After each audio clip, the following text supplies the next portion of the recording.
मैं तुम्हारे प्यार में इतनी बावली हो चुकी हूँ। आई तो तुम सबको लूटने थी, लेकिन खुद लुट गई। तो भाभी जी, इसका मतलब आप भैया तो सचमुच प्रेम करने लगी हैं? हाँ, मैं सचमुच प्यार करने लगी हूँ। किशन, मेरी मांग कब भरोगे? मांग? मांग? मांग? देवर जी, जरा मेरे टखने में खुजली करना। तो एक बात बताओ, हमें लूटने के लिए इतने सारे लोग? वो सब तो तुम दोनों के दीवाने हैं। हाँ, मतलब वो हमारे चाहने वाले हैं साले? मतलब क्या मतलब? हाँ, वो साले मुझे नहीं, तुम लोगों को चाहने वाले हैं।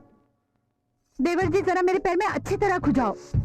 हाँ, तो भाभी जी, आप कह रही थी वो आपके नहीं, हमारे चाहने वाले हैं? हाँ। किशन, तुम, मुझे तुमसे ये उम्मीद नहीं थी। सुमन, तुम जो देख रही हो वो ठीक नहीं है। हाँ, मैं भी यही कह रही हूँ। जो मैं देख रही हूँ ना, वो बिल्कुल ठीक नहीं है, समझे? भागो! किशन, तू माफ मारूंगी कर दे। तुम्हें, बहुत मारूंगी। मर जाऊंगा। देख, छोड़ दे, माफ कर दे। मारूंगी तुम्हें।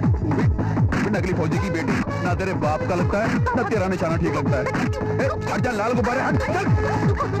अरे लग जाएगी, छोड़ दे।